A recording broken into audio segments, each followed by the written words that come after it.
You heard what Senator Lieberman said. He said that Barack Obama is simply more ready to be president than Barack Obama. Well, I think Joe has it exactly backwards here. I think being president is about having good judgment. It's about the ability to communicate. As one of the great presidential historians, Richard Neustadt, said, the greatest power of the presidency is the power to persuade. And what Barack Obama brings is incredible communication skills, proven judgment.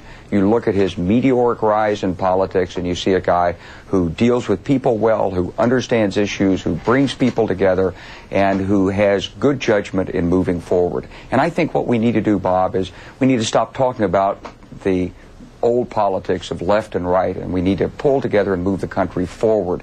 And I think that's what Barack Obama will do. Well, you went so far as to say that you thought John McCain was, quote, and these are your words, untested and untried. And I must say, I had to read that twice, because you're talking about somebody who was a prisoner of war. He was a squadron commander, the largest squadron in the Navy. He's been on the Senate Armed Services Committee for these many years. How can you say that John McCain is untested and untried, General? Because in the matters of national security policy making, it's a matter of understanding risk, it's a matter of gauging your opponents, and it's a matter of being held accountable. John McCain's never done any of that in his official positions. I certainly honor his service as a prisoner of war. He was a hero to me and to hundreds of thousands, millions of others in the armed forces as a prisoner of war. He has been a voice on the Senate Armed Services Committee, and he has traveled all over the world.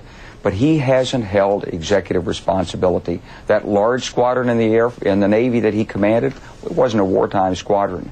He hasn't been there and ordered the bombs to fall. He hasn't seen what it's like when diplomats come in and say, I don't know whether we're going to be able to get this point through or not. Do you want to take the risk? What about your reputation? How do we handle it publicly? He hasn't made those calls, Well, Bob. General, maybe, could I just interrupt you? If you're, sure. I have to say, Barack Obama has not had any of those experiences either, nor has he ridden in a fighter plane and gotten shot down. I mean... Well, I don't think riding in a fighter plane and getting shot down is a qualification to be president. Really? But Barack is not... He is not running on the fact that he has made these national security pronouncements. He's running on his other strengths. He's running on the strengths of character, on the strengths of his communication skills, on the strengths of his judgment. And those are qualities that we seek in our national leadership. Well, let me ask you this. Senator Obama announced yesterday that he's going to Europe and to the Middle East. Most people think that he'll probably stop off in Iraq, where he hasn't been in more than 2 years. Why now? I think this is a good opportunity. It's a window of time. The convention is late in the calendar this year, and he's got the window of time to go overseas, meet with foreign leaders. You know, we were meeting with him the other day, and as he said, he doesn't want to count his chickens before they hatch. But he recognizes this country is in such a plight, both at home and abroad, that no one can contemplate taking the office of the presidency without having some very good ideas about what needs to be done from the get-go. There's not a learning period in this job. The next president's going to have to step right into the job. He's going to have the policies there.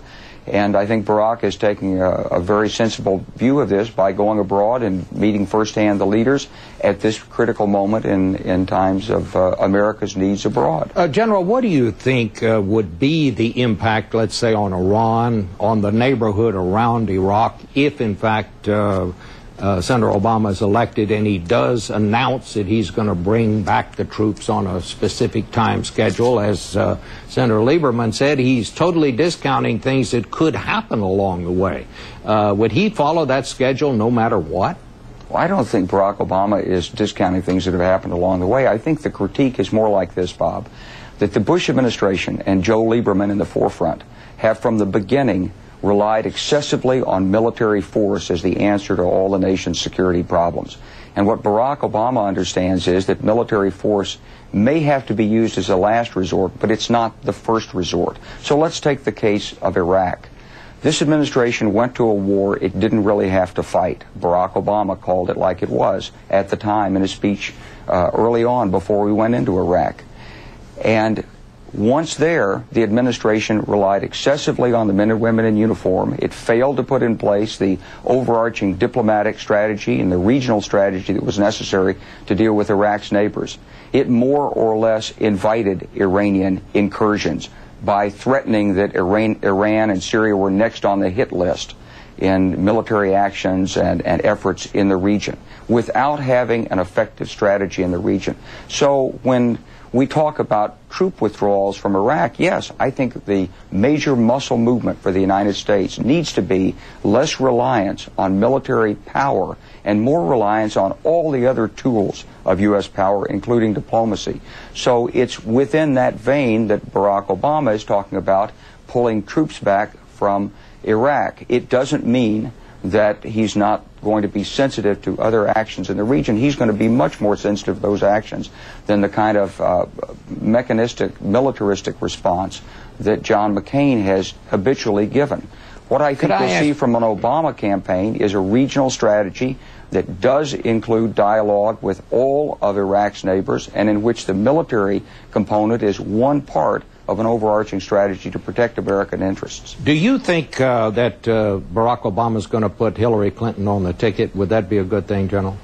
Well, I'd love to see Hillary Clinton on that ticket, but I have a lot of respect for Hillary. I've known her for a long time. I think she's an outstanding person, but I think that's a decision that Barack Obama himself is going to have to make, and I'm sure he's weighing that decision. All right. Well, General, thank you so much for being with us this morning. Hope we can talk to you again.